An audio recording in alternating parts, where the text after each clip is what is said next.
이 영상은 Introduction to the Theory of Computation 교재의 내용을 간단하게 요약한 강의입니다. 4강의 주제는 튜링 머신과 Church Turing Thesis입니다. 이전 강에서 배운 두 가지 기계들을 생각해 봅시다. 파이나이트 오토마타는 유한한 상태를 다루기 때문에 무한하게 기억할 수가 없었습니다. 푸시다운 오토마타는 무한한 저장 공간이 존재하지만 스택 형태로만 접근이 가능하기 때문에 이 기계가 인식하지 못하는 언어도 있었습니다. 이제 튜링 머신이라는 기계는 아무런 제한이 없이 접근이 가능한 무한한 길이의 테이프를 사용합니다. 튜링 머신은 놀랍게도 현대 컴퓨터가 할 수 있는 모든 일을 할 수 있습니다. 왜냐하면 현대 컴퓨터의 모델이 튜링 머신이기 때문입니다. 하지만 이 튜링 머신조차도 풀 수 없는 문제가 존재하는데 이에 대해서는 다음 강의에서 다루겠습니다. 튜링 머신은 다음과 같은 그림으로 표현됩니다. 컨트롤에서는 우리가 지금까지 본 설계도와 같이 스테이트들과 이동하는 화살표 등이 존재합니다. 컨트롤에서 가리키는 화살표를 헤드라고 하는데 이 헤드가 테이프의 어떤 칸을 가리키는지를 나타냅니다. 테이프는 무한한 길이로 존재하고 처음에는 인풋 스트링의 값으로 초기화됩니다.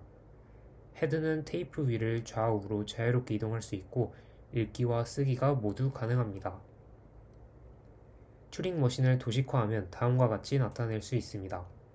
이전에 파이나이트 오토마타와 푸시다운 오토마타에서는 동그라미 두 개로 accept state를 나타냈는데 튜링 머신은 accept state뿐 아니라 reject state도 상태로 표기가 가능합니다.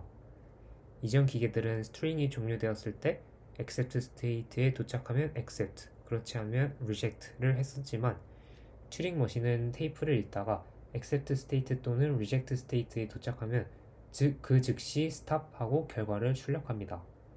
근데 만약 테이프를 읽다가 영원히 accept state 또는 reject state에 도착하지 않으면 어떻게 될까요? 그럴 때는 무한 루프에 빠진다고 표현을 합니다. 즉, 튜링 머신은 이전 기계들과 다르게 무한 루프, accept state에서 정지, reject state에서 정지, 이렇게 총 3가지의 결과가 존재합니다. 튜링 머신에서 컨트롤이 테이프를 따라 동작하는 과정을 문자열로 나타낸 것을 configuration이라고 합니다. configuration은 현재 스테이트, 테이프의 전체 내용, 헤드의 위치 정보를 한 번에 표시합니다. 예를 들어서 1011 Q7 01111 이라는 configuration은 다음 그림과 같이 현재 스테이트는 Q7 그리고 헤드가 가리키는 테이프 값은 0이고 헤드가 5번째 칸을 가리킨다는 뜻으로 해석을 하면 됩니다.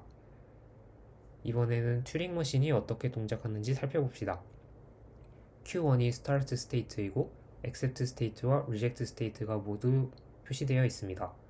저 둘 중 하나의 상태에 도달하게 되면 이 튜링 머신은 종료할 것이고 그렇지 않을 경우에는 무한 루프에 빠지게 되겠죠. 이 튜링 머신은 0이 2의 n승계인지 아닌지를 판단하는 튜링 머신입니다. 앞으로 튜링 머신을 표기할 때는 인풋 알파벳 시그마뿐 아니라 테이프에 쓰는 알파벳을 감마로 표기하게 됩니다. 인풋 알파벳은 테이프의 초기 값이므로 시그마의 값들은 당연히 감마에 모두 포함이 되고 그 외에도 x나 공백 기호 등을 추가로 넣을 수 있습니다. 화살표에 적힌 이동 명령들도 조금 더 복잡해졌지만 여기서는 Q1에서 Q2로 가는 화살표 부분만 해석해 봅시다. 0에서 공백 기호로 가고 콤마 R 이라고 되어 있는데 여기에서 R은 right, L은 left를 의미합니다.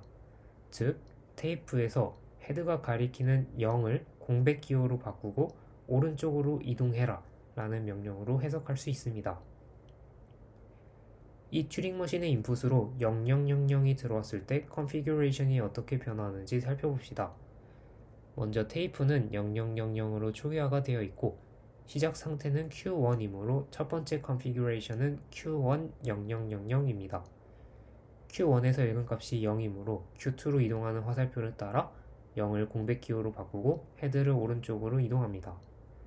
두 번째 configuration은 공백 Q200입니다. Q2에서 읽은 값이 0이므로 Q3으로 이동하는 화살표를 따라 0을 X로 바꾸고 헤드를 오른쪽으로 이동합니다. 이와 같은 과정을 계속 반복하다가 도중에 accept state에 도착을 하게 됩니다.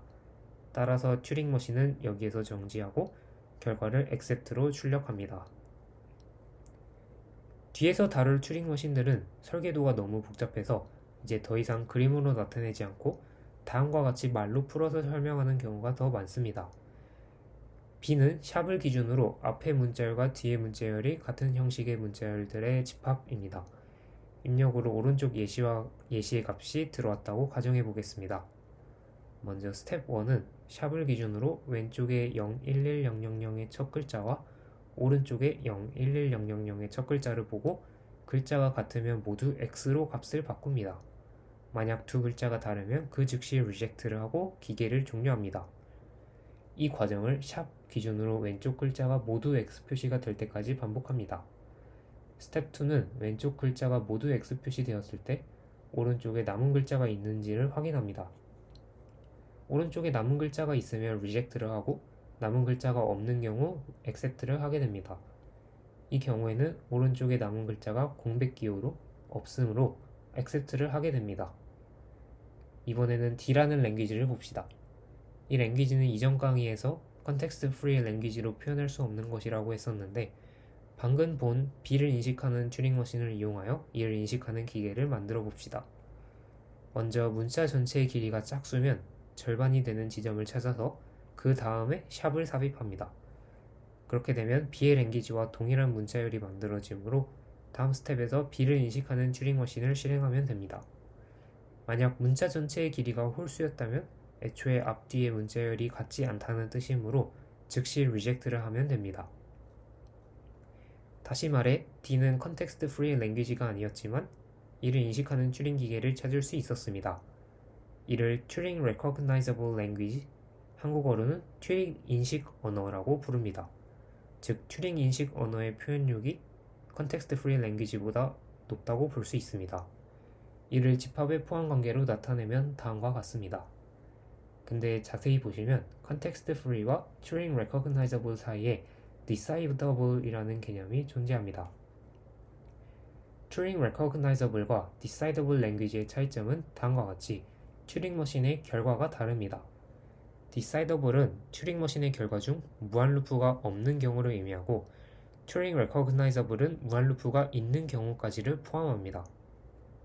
위의 개념을 다시 정리해보면 튜링 recognizable language인 L을 recognize하는 튜링 머신이 모든 입력에 대해서 정지를 한다면 그 언어 L은 decidable language이다 라고 말할 수 있습니다. 그리고 이때의 튜링 머신을 decider라고 부르게 됩니다.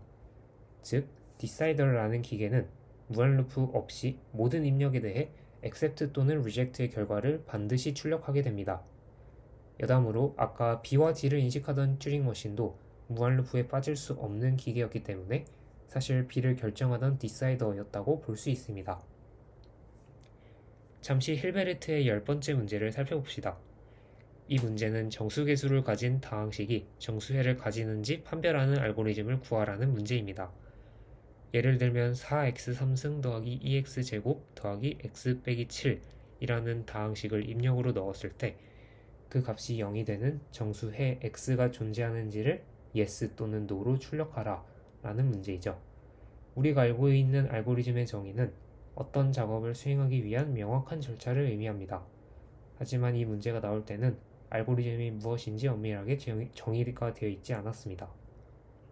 아까 우리는 B를 인식하는 튜링 머신을 만들 때 말로 풀어서 기능을 설명했었는데 사실 그 과정이 알고리즘으로 계산하는 것과 동일한 과정이었습니다. 그래서 앨런 튜링이 만든 튜링 머신으로 계산할 수 있는 문제가 알고리즘으로 계산할 수 있는 문제와 동일하다고 생각할 수 있습니다. 같은 시기에 알론조 처치라는 사람도 이와 비슷한 계산 모델을 제시했기 때문에 이 명제를 처치 튜링 명제라고 부릅니다. 그럼 이제 힐베르트 문제에서의 알고리즘을 튜링 머신으로 바꿔서 찾아봅시다.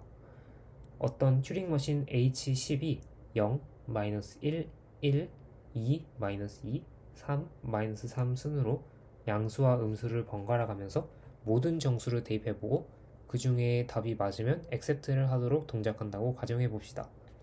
이 튜링 머신 H10은 정수해가 존재한다면 정지를 하고 accept를 출력할 것이고 정수해가 없으면 무한히 정수를 계속 대입만 하게 되니 무한 루프에 빠지게 됩니다. 위의 문제에서 정답이 yes인 것들만 모은 랭귀지를 정수해가 있는 방정식들의 집합이라고 한다면 이 D는 튜링 머신으로 인식이 가능하므로 튜링 recognizable한 랭귀지라고 볼 수 있습니다. 만약 어떤 입력에 대해 튜링 머신이 무한 루프에 빠질 경우에는 문제를 영원히 풀 수 없게 됩니다. 따라서 그 튜링 머신이 디사이더인지 판단하는 것이 중요합니다. 여기서 D를 인식하는 튜링 머신은 정수해가 없는 다항식 입력이 들어오면 무한 루프에 빠지기 때문에 튜링 머신 H10은 디사이더가 아니라고 볼 수 있습니다. 참고로 이 H10이 디사이더가 아니라고 해서 D라는 랭귀지가 디사이더블한 랭귀지가 아니다 라는 결론을 내려면 별도의 증명이 필요하지만 여기서 구체적인 증명은 생략하겠습니다. 결론을 말하자면 힐베르트의 10번째 문제를 판별하는 알고리즘을 구하라는 것이었는데 그를 판별하는 디사이더가 존재하지 않으므로 애초에 이 문제는 풀 수 없는 문제라는 것이 증명되었습니다.